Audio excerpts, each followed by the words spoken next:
हाथरस, ये नाम सुनते ही लोगों की रूह कांप जाती थी। एक शहर जो कभी अपनी शांति के लिए जाना जाता था, अब एक अकथनीय कृत्य से दहला हुआ था। एक नौजवान लड़की, मासूम और जिंदगी से भरपूर, बेरहमी से हमला किया गया। उसके सपने चकनाचूर हो गए, उसका भविष्य डर के साए में ढक गया। अपराधी मोहम्मद अमान खान नाम का एक आदमी रात के अंधेरे में गायब हो गया था। शहर दहशत और गुस्से से सिमटा हुआ था। यह खबर आग की तरह फैल गई। चहल पहल वाले बाजारों से लेकर शांत घरों तक इस जघन्य अपराध की चर्चा थी। माता पिता अपने बच्चों को पास रखने लगे।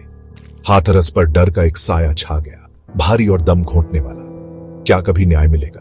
क्या उनकी गलियां फिर कभी सुरक्षित महसूस होंगी? ये सवाल अनुत्तरित रहे, बढ़ते हुए निराशा को हवा देते रहे। इस डर और अनिश्चितता के बीच उम्मीद की एक किरण दिखाई दी। हाथरस के पुलिस अधीक्षक, जो अपने अटल संकल्प के लिए जाने जाते थे, ने अपराधी को न्याय के कटघरे में लाने की कसम खाई। वो उस डर को समझते थे जिसने उनके शहर को जकड़ रखा था। वो उनकी उम्मीदों का बोझ महसूस करते थे। अपनी आंखों में एक दृढ़ चमक के साथ उन्होंने अपनी टीम को एकजुट किया। हम उसे ढूंढ निकालेंगे, उन्होंने घोषणा की। उनकी आवाज दृढ़ संकल्प से गूंज रही थी। न्याय होगा। पुलिस बल हरकत में आ गया। हर सुराग का बारीकी से पीछा किया गया, हर सुराग की जांच की गई। घड़ी की टिक टिक चल रही थी।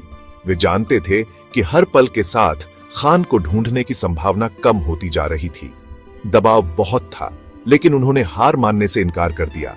वे इसका कर्ज पीड़िता, उसके परिवार और दहशत में जी रहे शहर के प्रति थे। असफलता एक विकल्प नहीं थी।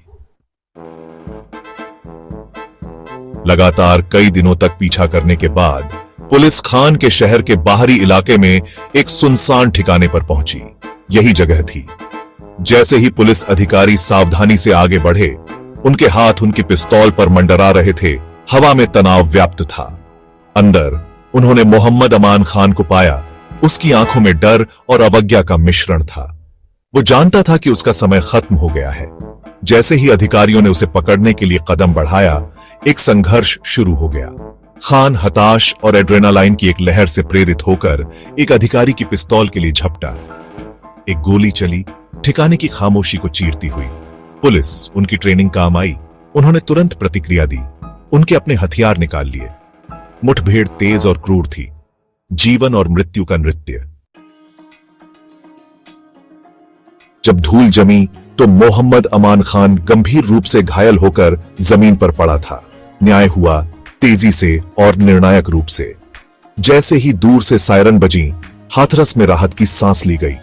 जिस राक्षस ने उनके शहर को आतंकित किया था, उसे आखिरकार उसके घुटनों पर ला दिया गया था।